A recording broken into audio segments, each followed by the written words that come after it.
Supreme court के फैसले के बाद बिहार में बहाल टीआरई 1 और टीआरई 2 शिक्षकों की नौकरी पर हो सकता है खतरा। भर्ती प्रक्रिया के बीच नियम नहीं बदल सकते हैं, सुप्रीम कोर्ट का आया है फैसला। राजस्थान में अनुवादकों की नियुक्ति मामले में दिया गया है यह आदेश, और इस आदेश के बाद बिहार में खलबली मच गई है। टीचर टीचर वैकेंसी यानी टीचर बहाली में जिस प्रकार से बदलाव किए गए टीआरई 1 और टीआरई 2 में, तो बहाल शिक्षक अब सोचने पर मजबूर हो गए। क्या बिहार सरकार इन नियमों को फिर से पहले जैसा करेगा, और करेगा तो क्या होगा उन नौकरियों का। नमस्कार, मैं हूं सुनील और आप इस समय देख रहे हैं टीचरों के लिए, शिक्षकों के लिए और युवाओं के लिए खास खबर। आपको बता दें कि बीते दिन सुप्रीम कोर्ट का एक बड़ा फैसला आया है, चौंकाने वाला फैसला, जिससे बिहार में बहाल शिक्षक के रूप में टीचर्स में एक बार फिर से खलबली मच गई। नौकरी पर आफत आने की संकेत मिल गई। जिस प्रकार से टीआरई 1 और टीआरई 2 में वैकेंसी के बाद बदलाव किए गए, चाहे वह परीक्षा का समय हो या हिंदी पेपर का मामला हो, बदलाव तो हुआ है। पहले हम जान लेते हैं कि सुप्रीम कोर्ट का क्या है फैसला। तो सबसे पहले सुप्रीम कोर्ट ने राजस्थान के अनुवादकों की नियुक्ति के मामले में आदेश दिया है। कहा है कि भर्ती प्रक्रिया के बीच में नहीं बदल सकते हैं कोई भी नियम। 2013 में संविधान पीठ को भेजा गया है, 2013 में संविधान पीठ को भेजा गया है मामला। यह जो मामला आया है बिहार में भी चौंकाने वाली बात आ गई है। अब खबर को हम विस्तार से जान लेते हैं। सुप्रीम कोर्ट ने सरकारी नौकरियों में भर्ती प्रक्रिया को लेकर बीते गुरुवार को अहम फैसला दिया। इसके तहत भर्ती प्रक्रिया शुरू होने के बाद नियुक्ति के नियमों और अर्हता के शर्तों के बीच तब तक बदलाव नहीं किया जा सकता है जब तक कि नियम उनकी अनुमति न दे। तो यह बड़ी बात सुप्रीम कोर्ट ने कह दी है। आपको बता दें कि मुख्य न्यायाधीश डीवाई चंद्रचूड़, न्यायमूर्ति हर्षिकेश राय, पीएस नरसिम्हा, पंकज मित्तल और मनोज मिश्रा की संविधान पीठ ने यह फैसला सुनाया। पीठ ने कहा है कि भर्ती प्रक्रिया की शुरुआत में अधिसूचित चयन सूची में रखे जाने के लिए पात्रता मानदंड के बीच में नहीं बदल सकते, यानी बीच में कोई बदलाव नहीं कर सकते हैं जब तक कि मौजूदा नियम अनुमति न दे या भर्ती के लिए विज्ञापन मौजूदा नियमों के खिलाफ न हो।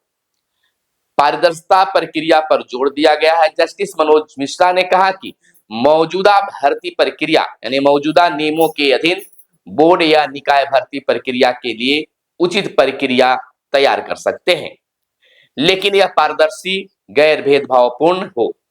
उन्होंने कहा है कि मौजूदा नियमों, नियुक्ति प्रक्रिया और अर्हता के मानदंडों के संदर्भ में भर्ती जो निकायों पर बाध्यकारी हैं, जहां नियम मौजूद नहीं है वहां प्रशासनिक निर्देश इस अंतराल को भर सकते हैं। आपको बता दें कि रिक्तियों की अगर बात कर लें तो रिक्तियां हैं तो नियुक्ति से इनकार नहीं हो सकता है।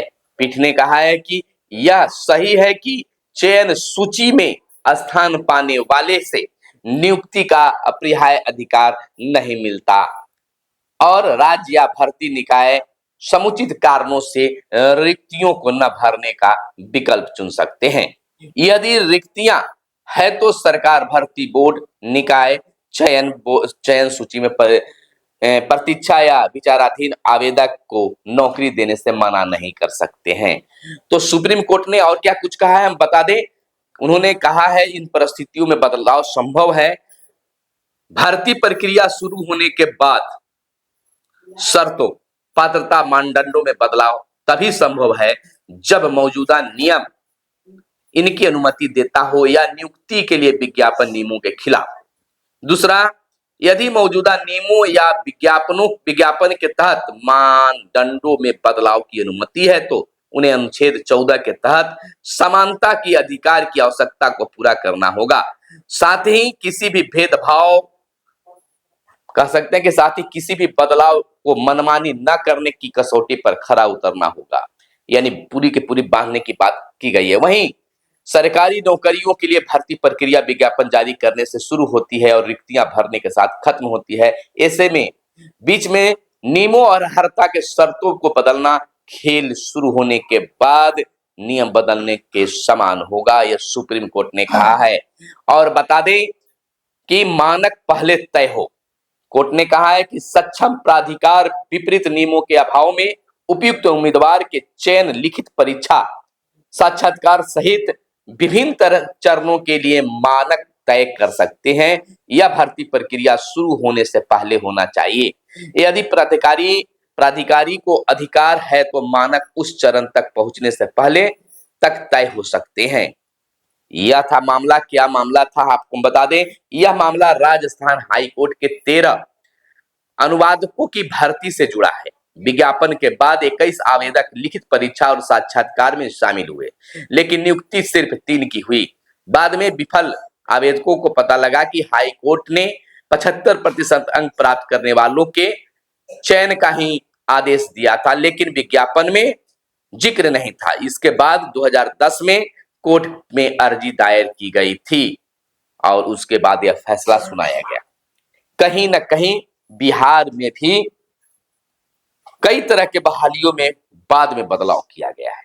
जैसे शिक्षा विभाग की अगर बात कर ले, शिक्षक वैकेंसी की बात कर ले, शिक्षक बहाली की बात कर ले, तो टीआरई 1 और टीआरई 2 में भी कई बदलाव किए गए, जिससे शिक्षक अभ्यर्थी आहत हुए हैं। उनका भी कोर्ट में केस चल रहा है।